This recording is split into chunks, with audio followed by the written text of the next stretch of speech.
इंसान अकेला क्यों नहीं रहना चाहता? क्या होता है जब एक इंसान अकेलेपन का सामना करता है? आज हम इसी के बारे में बात करेंगे। दोस्तों, किसी ने बड़े कमाल की बात कही है कि अकेला रहना किसी भी व्यक्ति के लिए एक अनोखा अनुभव होता है। जब हम अकेले होते हैं, हमें अपने मन की गहराइयों में उतरने का मौका मिलता है। लेकिन क्या आपको पता है, अकेले रहने से बहुत से लोग घबरा जाते हैं, क्योंकि उन्हें लगता है कि उनका कोई साथी नहीं है। और दुख की बात यह है कि वे लोग खुद को अपना साथी नहीं मानते, ऐसा कोई जो उनके हर कदम पर साथ हो। इसी कारण उन्हें अजीब सा महसूस होता है, जैसे उनका कोई हिस्सा अधूरा है। अकेलेपन का असर हमारे शरीर और मन पर भी होता है। कुछ लोग अकेलेपन में अपने आप को खो देते हैं और उनका आत्मविश्वास कम हो जाता है। वह महसूस करते हैं कि कोई उनकी सुनने वाला नहीं है। लेकिन जिस प्रकार से किसी सिक्के के दो पहलू होते हैं, ठीक उसी प्रकार अकेले रहने के अपने अलग फायदे होते हैं। तो अगर आप भी अकेलेपन से गुजर रहे हैं या आपको लगता है कि आप बिल्कुल भी अकेले हैं, तो यह वीडियो सिर्फ आपके लिए है। आज की कहानी एक नौजवान लड़के की है। उसके पिता एक व्यापारी हुआ करते हैं। जैसा कि हर नौजवान युवक का एक सपना होता है कि वह अपनी अलग पहचान बनाए, और उसकी यह अलग पहचान उसकी योग्यता पर बनी हो, और वह कुछ ऐसा कर दिखाए जिस पर उसे गर्व हो। कुछ ऐसा ही सोचना था उस व्यापारी के बेटे का। एक दिन व्यापारी अपने बेटे से कहता है, तुम मेरे साथ व्यापार में हाथ क्यों नहीं बटाते? तुम्हें व्यापार के तौर तरीके और नियम सीख लेने चाहिए, क्योंकि भविष्य में तुम्हें यही करना है। यदि तुम व्यापार में हाथ नहीं बढ़ाओगे तो फिर क्या करोगे? वह नौजवान युवक अपने पिता से कुछ नहीं कहता, क्योंकि उसका व्यापार में बिल्कुल भी मन नहीं लगता था। वह दिन भर मार्शल आर्ट की किताबें पढ़ता रहता, और जब भी उसके शहर में कोई मार्शल आर्टिस्ट आता तो वह उसके पीछे पूरा दिन घूमता रहता। एक बार पूरे परिवार के सदस्यों ने मिलकर उसे समझाने की कोशिश की, और सभी कहने लगे, बेटा तुम्हारे पास इतना बड़ा व्यापार है, फिर भी तुम अपने पिता का हाथ क्यों नहीं बटाना चाहते? यदि तुम अपना व्यापार नहीं देखोगे तो फिर कौन देखेगा? इस पर नौजवान युवक जवाब देते हुए कहता है, मैं खुद के दम पर कुछ बनना चाहता हूँ। मैं चाहता हूँ कि मेरी एक अलग पहचान हो, लोग मुझे मेरे कामों की वजह से जानें, और इसलिए मैं इस देश का सर्वश्रेष्ठ तलवारबाज बनना चाहता हूँ। उस युवक की यह बात सुनकर उस व्यापारी को बहुत तेज क्रोध आया, लेकिन फिर भी उसने अपने क्रोध पर काबू पाया। कुछ देर सोच विचार करने के बाद उस व्यापारी ने अपने बेटे से कहा, बेटा अगर तुम यही करना चाहते हो तो ठीक है, मैं अगले 9 साल का समय तुम्हें देता हूँ। यह सुनकर वह नौजवान बहुत खुश हुआ। तभी आगे वह व्यापारी कहता है, लेकिन मेरी एक शर्त है। मैं तुम्हें 9 साल का समय तो दे रहा हूँ, लेकिन तुम्हें हर साल मुझे यह बताना होगा कि तुम क्या कर रहे हो और तुमने उसमें कितनी उन्नति कर ली है। यदि तुम मुझे अपने काम से संतुष्ट कर पाए तब तो ठीक है, वरना तुम्हें मेरे साथ मेरे व्यापार में हाथ बटाना होगा। नौजवान युवक काफ़ी सोच विचार करने के बाद अपने पिता से कहता है, ठीक है पिताजी, मुझे आपकी शर्त मंजूर है। उसके ठीक 2 दिन बाद वह नौजवान युवक अपने पिता की आज्ञा लेकर तलवारबाजी सीखने के लिए घर से निकल पड़ता है, और वह कई दिनों की यात्रा करके एक गुरु के पास पहुंचता है। वह गुरु जापान में तलवारबाजी और युद्ध कला सिखाने के लिए प्रसिद्ध थे। उनकी ख्याति दूर दूर तक फैली हुई थी, लेकिन उनकी एक खासियत थी कि वह बहुत से कम लोगों को अपना शिष्य बनाते थे। वह नौजवान युवक उन गुरु के पास पहुंचकर उन्हें प्रणाम करता है और कहता है, हे गुरुदेव, मैंने आपके बारे में बहुत सुना है, और इसीलिए मैं बहुत दूर से यात्रा करके आपके पास आया हूँ। मैं आपसे तलवारबाजी सीखना चाहता हूँ। मैं तलवारबाजी में सर्वश्रेष्ठ होना चाहता हूँ। फिर नौजवान युवक सारी बातें कहता जा रहा था, लेकिन इस पर गुरु ने कोई भी जवाब नहीं दिया। और जब कुछ देर तक उन गुरुवर ने कोई जवाब नहीं दिया, तो इस पर उस नौजवान युवक ने अपने घर पर बीती सारी बातें उस गुरु को बता दी। उसने यह भी बता दिया कि किस तरह से उसके पिता ने उसके सामने शर्त रखी कि यदि वह अपने जीवन में सफल नहीं हो पाया, उसने अपने जीवन में वो नहीं कर पाया जो वह करना चाहता है, तो उसे अपने व्यापार को आगे बढ़ाना होगा। आगे वह नौजवान युवक उन गुरुवर से कहता है कि हे गुरुदेव, मैं आपसे वादा करता हूँ, मैं अपनी पूरी लगन के साथ तलवारबाजी सीखूंगा और मैं आपका बिल्कुल भी समय नहीं बर्बाद करूंगा, इसलिए कृपया करके मुझे अपना शिष्य बना लीजिए। तभी उस गुरु ने उस युवक की तरफ ध्यान से देखा। उन्होंने देखा कि वह अपने साथ काफ़ी सामान भी लेकर आया था और उसके साथ 2 सहायक भी आए हुए थे। तभी उन गुरुदेव ने कहा, सबसे पहले तुम तलवारबाजी सीखना चाहते हो तो तुम्हें इन चीज़ों को छोड़ना होगा, इन चीज़ों का त्याग करना होगा, इसलिए इन कीमती सामान को वापस अपने घर भेज दो।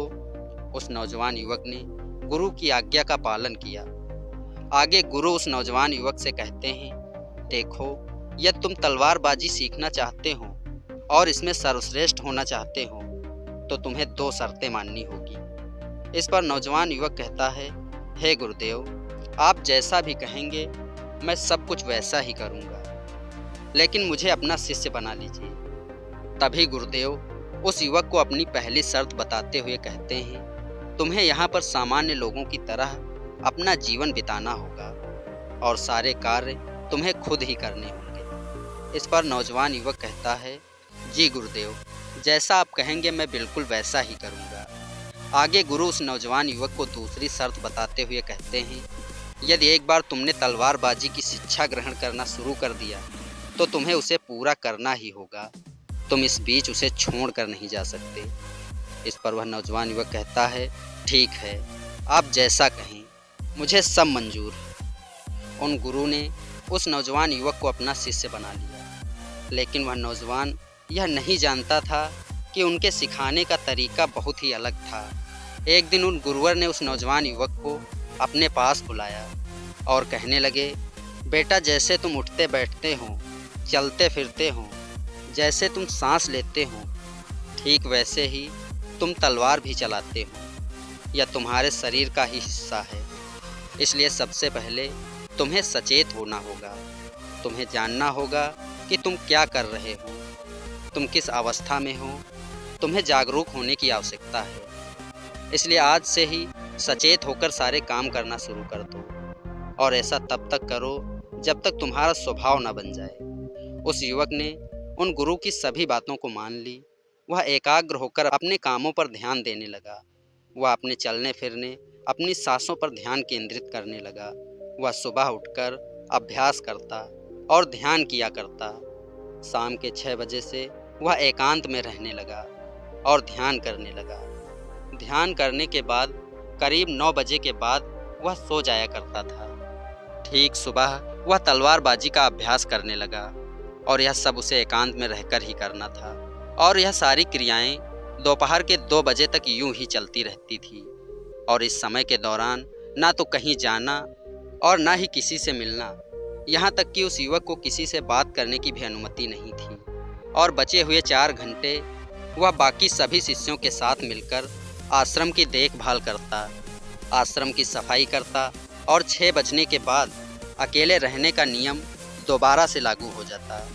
ऐसे करते करते करीब 3 सप्ताह बीत चुके थे और वह नौजवान युवक भी अब पूरी तरह से मन लगाकर सीखने की कोशिश कर रहा था। लेकिन जैसे जैसे समय बीतता जा रहा था, अब उसके लिए आश्रम में एक एक पल बिताना बहुत ही मुश्किल हो रहा था। अब उस नौजवान युवक ने अपने गुरु की बातों को अनदेखा करना शुरू कर दिया। वह उन सभी नियमों को तोड़कर अपने सभी गुरु भाइयों के साथ मिलकर गप्पे लड़ाने लगा था। वह उन्हें अपने व्यापार की बातें बताता, उसके पास क्या कुछ है वह उसका बखान किया करता। और उस नौजवान युवक को इतना अमीर पाकर कई लोग उसके मित्र बन चुके थे, क्योंकि वह सोचते थे कि यह तो अमीर व्यापारी का बेटा है, कभी न कभी भविष्य में कोई न कोई फ़ायदा हमें अवश्य मिलेगा। देखते ही देखते उस नौजवान युवक और बाकी लोगों की दोस्ती और भी गहरी होती जा रही थी। अब से वह नौजवान युवक रातों को सोने की बजाय अपने मित्रों के साथ आश्रम से दूर जाकर कहीं जंगलों में गप्पे लड़ाकर मौज मस्ती किया करता और इस कारणवश वह सुबह उठ नहीं पाता था और इसी वजह से कभी ध्यान भी नहीं कर पाता था। एक दिन उन गुरु ने नौजवान युवक को अपने पास बुलाया और उनसे कहने लगा, देखो मैं जानता हूँ कि तुम रात को आश्रम में नहीं रहते हो और ना ही तुम एकांत में रहकर अभ्यास कर रहे हो। मैंने तुमसे पहले ही कहा था, यदि तुमने एक बार तलवारबाजी की शिक्षा को आरंभ कर लिया तो तुम्हें इसे पूरा करना ही होगा। और तो और तुमने मुझसे वादा भी किया था, तुम मेरा समय नहीं बर्बाद करोगे। और यदि तुम ऐसा ही करते रहे तो 1 साल बाद जब तुम्हारे पिता तुमसे पूछेंगे कि तुमने इस साल में क्या किया, तुमने इस साल में कितनी उन्नति की, तो तुम उन्हें क्या जवाब दोगे? उस वक्त तुम उन्हें क्या मुंह दिखाओगे? इस पर वह नौजवान युवक कहता है, हे गुरुदेव, आप बिल्कुल सत्य कहते हैं। जब मैंने शुरू किया था तो मेरे अंदर बहुत ही उत्साह था, मेरे अंदर तलवारबाजी सीखने की जिज्ञासा थी, लेकिन तब मैं यह नहीं जानता था कि मुझे अकेले रहकर अभ्यास करना होगा। एकांत में रहकर मैं थक चुका हूँ और मुझे यह बहुत कठिन लगता है। मेरा एक एक पल जैसे मुझे काटने को दौड़ता है। जब भी मैं ध्यान करने बैठता हूँ तो मेरा मन यहाँ वहाँ भागता रहता है और मैं ध्यान नहीं कर पाता, और इसी कारण मेरी चिंता और भी बढ़ती जाती है। मुझे समझ नहीं आता कि यदि मैं ध्यान नहीं कर पाऊँगा तो मैं अपने अभ्यास को पूरा कैसे कर पाऊँगा। और साथ ही जब मैं एकांत में रहता हूँ तब भी मेरे मन में तरह तरह के विचार चलते रहते हैं। मैं इनसे पीछा छुड़ाना चाहता हूँ, लेकिन मैं इनसे पीछा छुड़ा नहीं पाता। इस पर वह गुरु मुस्कराने लगे और उस युवक से कहते हैं, बेटा, जिस प्रकार तुम अकेलेपन से भागने का प्रयास कर रहे हो, इस अकेलेपन में बहुत ही ताकत होती है। इसे तुम्हें समझना चाहिए। फिर भी यदि तुम इस अभ्यास के बीच में छोड़कर जाना चाहते हो तो मैं तुम्हें नहीं रोकूंगा। तुम जा सकते हो, लेकिन जाने से पहले मेरी एक बात को मान लो। इस पर नौजवान युवक कहता है, ठीक है, बताइए आप क्या चाहते हैं। तभी गुरु कहते हैं, बेटा, यहाँ से 1 दिन की दूरी पर एक बहुत ही बड़ा पहाड़ है। उसकी चोटी पर तुम्हें 1 दिन और 1 रात बितानी है। तुम्हें वहाँ पर पूरा दिन बिताना है और सुबह तुम्हें वहाँ पर एक बाज नज़र आएगा। उस बाज की हरकतों पर तुम्हें ध्यान देना है। ध्यान रखना है, उसका तुम्हें शिकार नहीं करना, बल्कि उसकी हरकतों पर तुम्हें ध्यान देना है। वह क्या कर रहा है, वह कैसे कर रहा है, उसे ध्यान से देखना है। उसकी एक एक हरकत तुम्हें समझना है। और जब तुम अगले दिन वापस लौटकर आश्रम में आओगे तो मैं तुमसे केवल एक सवाल करूँगा। यदि तुमने उस सवाल का सही जवाब दिया तो मैं तुम्हें जाने से बिल्कुल भी नहीं रोकूंगा। उस नौजवान ने काफ़ी कुछ सोच विचार किया और उसके बाद वह गुरु की बात मान जाता है। वह उन्हें प्रणाम करके उस पहाड़ की चोटी की तरफ चला जाता है। 1 दिन का सफ़र तय करने के बाद वह उस पहाड़ की चोटी पर पहुंच जाता है और उसने पूरी रात वहां पर बिताई और अगली सुबह होने से पहले वह उस बाज को ढूंढने लगा। तभी उसकी नज़र उस पहाड़ की चोटी पर पड़ी। उसने देखा एक सुनहरा बाज चट्टान की चोटी पर बैठा हुआ है और पहाड़ के नीचे घाटियों की ओर ध्यानपूर्वक देख रहा है। वह नौजवान युवक उस बाज को देखकर झुक गया और छुपकर सारी हरकतों को नज़र रखने लगा। वहाँ नीचे घाटियों में उस नौजवान युवक ने देखा कि कुछ चरवाहे अपनी भेड़ बकरियों को उस घाटी में चराने के लिए आते हैं। और तभी उस युवक की नज़र उस बाज पर पड़ी जो एकदम शांत बैठा हुआ था। लेकिन तभी अचानक उसने एक लंबी उड़ान भरी और नीचे की ओर जाते हुए उन भेड़ बकरियों के झुंड में से एक बकरी के बच्चे को अपने पंजों में दबोचकर आसमान में ले उड़ा। वह नौजवान युवक यह देखकर बहुत हैरान रह गया। वह समझ चुका था कि आखिर गुरु ने उसे इस चोटी पर क्यों भेजा है। वहाँ से वापस अपने गुरु के पास लौटा और उसने वहाँ पर बीती हुई सारी कहानी उन गुरुदेव को बता दी। तभी गुरु उस युवक से कहते हैं, अच्छा, तो तुम मुझसे यह बताओ कि तुमने वहाँ पर क्या सीखा। तभी वह नौजवान युवक कहता है, हे गुरुदेव, वह बाज काफ़ी देर तक तो यूं ही अकेला और शांत बैठा रहा, लेकिन जैसे ही उसकी नज़र अपने शिकार पर पड़ी तो उसने अचानक एक लंबी उड़ान भरी और उड़ान के साथ वह अपने शिकार को आसमान में ले उड़ा। इससे हमें यह समझने को मिलता है कि वह बाज अकेला होने के बावजूद भी बहुत ही चतुर और बहुत ही ताकतवर है। इस पर वह गुरु हंसते हुए कहते हैं, बेटा, उस बाज को जिसे तुमने आज देखा है, यदि उसे तुमने 6 महीने पहले देखा होता तो तुम उस पर यकीन नहीं कर पाते, क्योंकि इन बाजों की उम्र लगभग 80 वर्ष की होती है। लेकिन जब इनकी उम्र 40 साल की पूरी हो जाती है तो यह शिकार नहीं कर पाते, क्योंकि इस अवस्था में इनके शरीर के 3 महत्वपूर्ण अंग बेअसर हो जाते हैं। पहला, पंजे, जो कि लंबे और लचीले हो जाते हैं और शिकार पर पकड़ बनाने में असमर्थ होने लगते हैं। दूसरा, चोंच, जो कि आगे की ओर मुड़ जाती है और भोजन निगलने में मुश्किलें होने लगती हैं। तीसरा, पंख, जो कि भारी होने के कारण पूरी तरीके से खुल नहीं पाते हैं। यह भारी पंख उसके उड़ान को सीमित कर देते हैं।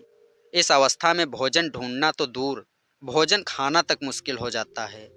अब उसके पास 2 ही रास्ते बचते हैं, या तो वह भूखा रहकर मृत्यु को स्वीकार करे, या फिर खुद में बदलाव लाकर आकाश के बादशाह के रूप में राज करे। लेकिन इसकी एक विशेषता है कि यह बाज अपनी मृत्यु को कदापि स्वीकार नहीं करता, बल्कि अत्यंत पीड़ादायक निर्णय लेता है और वह धीरे धीरे उड़ान भरकर किसी ऐसी जगह पर जा पहुंचता है जहां अकेलापन और बहुत ही शांति होती है, और वहां पर अपना घोंसला बनाता है। फिर वहां पर जाकर वह सबसे पहले अपनी कमज़ोर और मुड़ी हुई चोंच को पत्थर पर मार मार कर तोड़ देता है। एक पक्षी के लिए अपनी चोंच तोड़ने से ज़्यादा पीड़ादायक और कुछ भी हो ही नहीं सकता। अब वह नई चोंच के उगने का इंतज़ार करता है और फिर उसके बाद वह अपने पंजों को भी इसी प्रकार से तोड़ देता है और इंतज़ार करता है पंजों के दोबारा उगने का। देखते ही देखते इनके पंजों में नए नाखून आते हैं। नई चोंच और पंजे आने के बाद वह अपने भारी पंखों को एक एक करके नोच कर निकालता है और इंतज़ार करता है नए पंखों का। इस पूरी प्रक्रिया में कई महीनों का समय लगता है और फिर इन बाजों का एक नया जन्म होता है, और उसके बाद वह अपना पूरा जीवन ऊर्जा, सम्मान और गरिमा के साथ आसमान में बादशाह बनकर जीता है। इसके बाद वह गुरु उस नौजवान युवक से कहते हैं, तुम उस बाज की तारीफ कर रहे हो जो अकेले रहना पसंद करता है, शांत रहना पसंद करता है, जो पूरे 6 महीने एकांत में रहकर तपस्या करता है, अपने आप शिकार के लायक बनता है, तब जाकर वह कहीं शिकार करने के योग्य बन पाता है। तुमने देखा होगा कि जो भी ताकतवर इंसान है वह हमेशा ही एकांत में रहता है, लेकिन जो व्यक्ति कमज़ोर है, जिसके अंदर तरह तरह की कमियां हैं, वो लोगों के बीच में छुपने का प्रयास करता है। आगे वह गुरु उस नौजवान युवक से कहते हैं, मेरी बात ध्यानपूर्वक सुनो। यदि तुम अपने जीवन में सफल होना चाहते हो, अपने बल पर अपनी अलग पहचान बनाना चाहते हो, तो सबसे पहले अकेले रहकर खुद के लिए समय निकालो, क्योंकि जब तुम खुद के लिए समय निकालते हो, जब तुम एकांत में रहने का चुनाव करते हो, तो तुम अपने दिन में जो भी काम कर रहे हो उस पर तुम ध्यान दे पाते हो, तुम सचेत हो पाते हो और साथ ही तुम किसी चीज़ पर सही निर्णय भी ले पाते हो, और एकांत हमेशा कुछ न कुछ नया सिखाता ही रहता है। आगे वह गुरु उस युवक को दूसरी बात बताते हुए कहते हैं, आज जो मौका तुम्हारे पास है वह मौका तुम्हें दोबारा नहीं मिलेगा, इसलिए इस मौके की कीमत को समझो, क्योंकि तुम्हें एकांत खुद को बनाने के लिए मिला है। तो अपने पूरे जीवन में उसे देखो और समझो और उन कमियों को दूर करो जो तुम्हें अपने जीवन में आगे नहीं बढ़ने देती। तुम तो बड़े शहर से हो और तुमने यह भी देखा होगा कि शहर के लोग इतनी व्यस्तता भरी जिंदगी को व्यतीत करते हैं कि ना तो उनके पास सीखने का समय है और ना ही एकांत में रहने के लिए कोई जगह। वह कभी भी खुद को जान तक नहीं पाते। यह अकेलापन, यह संघर्ष जिसे तुम व्यर्थ समझ रहे हो और जिसे तुम यूं ही बर्बाद कर रहे हो, यह तुम्हारे लिए एक मौका है। यह मौका तुम्हें कुछ बनने के लिए मिला है और यह मौका दोबारा लौट कर आपके पास वापस नहीं आएगा। आगे वह गुरु उस युवक को अगली बात बताते हुए कहते हैं, जिन लोगों के साथ तुम घूम रहे हो, जिनके साथ तुम गप्पे लड़ा रहे हो, जिनके साथ तुम अपना समय बिता रहे हो, उन्हें तो खुद तक नहीं पता कि वह क्या कर रहे हैं। उन्हें खुद इस बात का एहसास नहीं है कि वह खुद अपना कितना बड़ा नुकसान कर रहे हैं। तुम ऐसे लोगों के साथ अपना समय बिताते हो तो अवश्य ही तुम भी दिशाहीन हो जाओगे।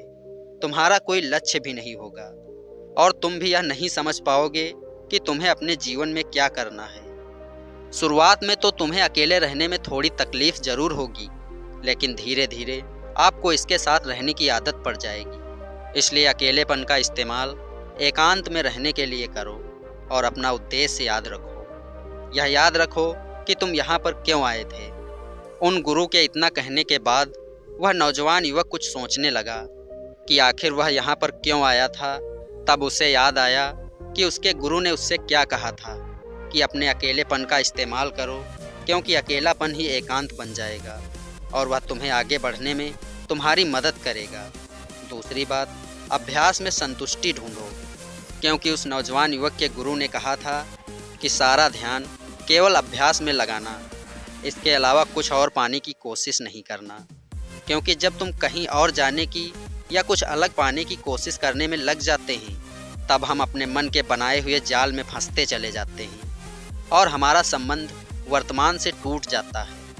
और तब हमें ऐसा लगने लगता है जैसे हम कहीं पर फंसे हुए हैं, हम बहुत दुखी हैं, हम बहुत निराश हैं और किसी भी मुकाम पर पहुंच नहीं पा रहे हैं। और इसी के साथ उस नौजवान युवक को अपने गुरु की तीसरी बात समझ में आती है कि अकेले में ध्यान करो।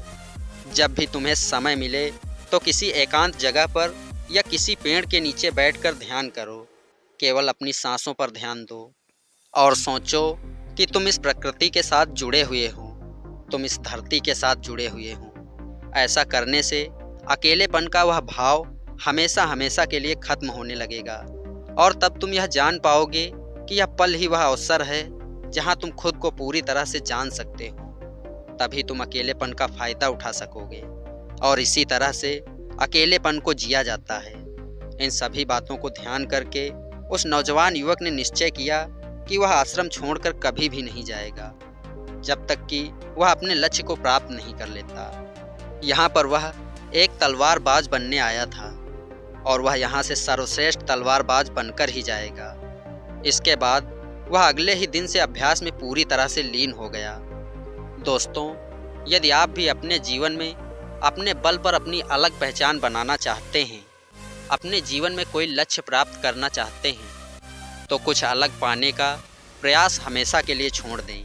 क्योंकि जब हम कुछ अलग और कुछ खास पाने का प्रयास करने में लग जाते हैं, तब हम यह भूल जाते हैं कि हमारा लक्ष्य क्या है और हम अपने लक्ष्य से विचलित होने लगते हैं और इसी कारण हम अपने लक्ष्य तक कभी पहुंच ही नहीं पाते, क्योंकि हमारा मन हमें कुछ अलग पाने के लिए निरंतर प्रेरित करता रहता है और इसी कारण हम अपने मन के जाल में फंसते चले जाते हैं और हम अपने लक्ष्य पर ध्यान नहीं दे पाते। इसलिए अपने जीवन में यदि आपको कोई लक्ष्य हासिल करना है तो अधिक पाने का प्रयास छोड़कर केवल अपने अभ्यास पर ध्यान केंद्रित करें और तब देखना कि आप जरूर ही अपने लक्ष्य को प्राप्त कर पाएंगे। आप अपने जीवन में अपने बल पर एक अलग पहचान बना पाएंगे। दोस्तों, मैं उम्मीद करता हूं कि आपको आज की वीडियो से कुछ न कुछ सीखने को ज़रूर मिला होगा। आपने आज के इस वीडियो से क्या सीखा यह मुझे आप कमेंट बॉक्स में लिखकर बता सकते हैं। इसी के साथ मुझे उम्मीद है आज की यह वीडियो आपको पसंद आई होगी। अगर आप ऐसी ही और भी वीडियो देखना चाहते हैं तो हमारे चैनल को सब्सक्राइब ज़रूर करें। वीडियो पर आपका अपना कीमती समय देने के लिए बहुत बहुत धन्यवाद।